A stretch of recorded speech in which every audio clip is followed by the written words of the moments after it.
Bapak Ibu peserta pelatihan yang berbahagia, Assalamualaikum warahmatullahi wabarakatuh.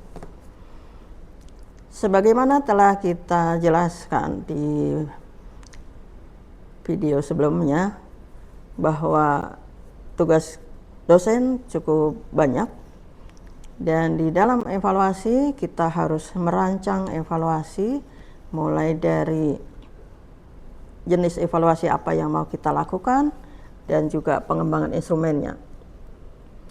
Dan instrumen yang kita kembangkan juga tidak boleh asal gitu ya, karena di dalam outcome based education penilaian yang kita lakukan harus mampu mengukur ketercapaian kompetensi. Dan menyusun soal yang bagus tidak mudah. Tapi adanya AI, kita bisa mengembangkan soal evaluasi dengan lebih mudah. Dia bisa menjadi partner cerdas kita di dalam membantu membuat instrumen assessment. Ada beberapa peran yang bisa dilakukan oleh AI. Yang pertama dapat membantu memberikan ide evaluasi, mengembangkan soal dan rubrik evaluasi, bahkan bisa membantu memeriksa jawaban mahasiswa. Tentu untuk bisa memanfaatkan seperti itu, ya dosen harus menguasai dan bisa memilih AI yang tepat untuk membantu tugas-tugasnya menyusun instrumen evaluasi.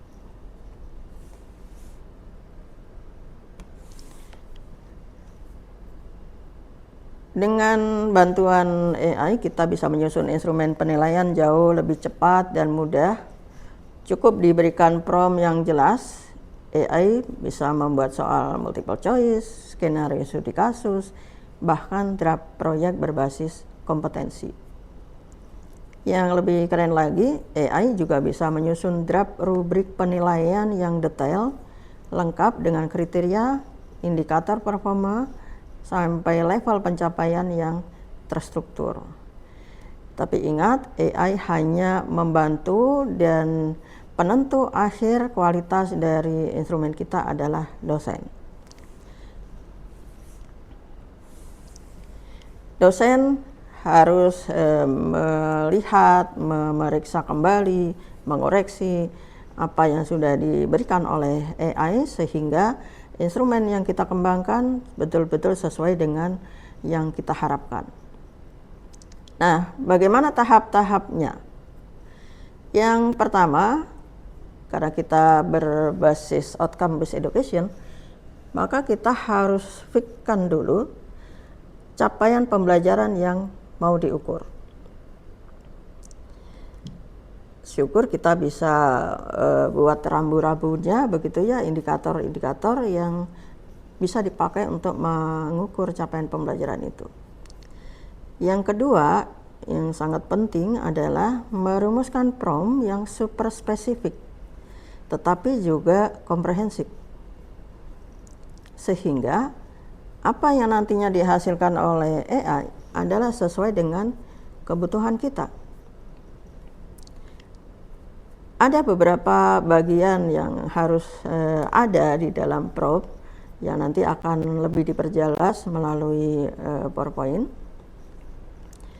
Setelah kita membuat prompt yang spesifik tadi, lengkap, komprehensif, maka kita masukkan prompt tadi ke Gen AI.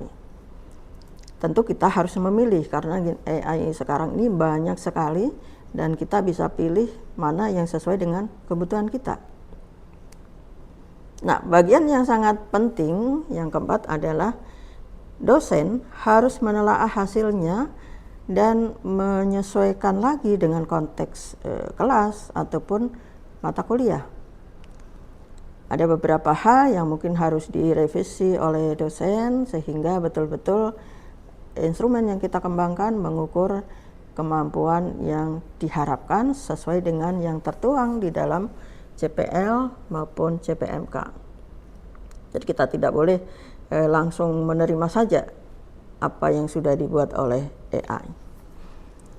Dan mari kita bersama-sama belajar cara memanfaatkan AI untuk menunjang tugas dosen, khususnya dalam merancang soal-soal evaluasi berbasis outcome based education.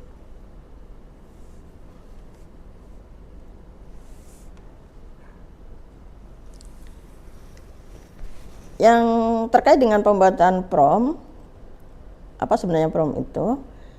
Prompt itu adalah perintah atau penugasan kepada AI untuk dikerjakan.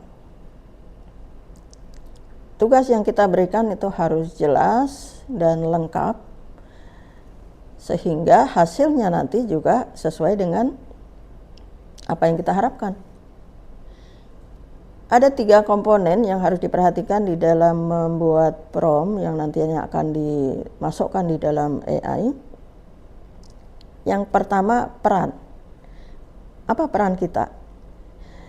Di sana harus tertuang peran kita, misalnya sebagai pengampu mata kuliah, evaluasi pembelajaran, atau mungkin sebagai konten kreator, atau mau dimasukkan ke dalam berbagai media misalnya. Pertama, peran. Yang kedua adalah perintah. Jadi ada perintah yang kita masukkan di dalam AI tersebut. Misalnya, tolong buatkan saya soal pilihan ganda sebanyak 10 nomor dengan 5 opsi jawaban. Soal berisi tentang arti penting evaluasi dalam pembelajaran. Jadi satu peran, yang kedua perintah, dan yang ketiga adalah konteks.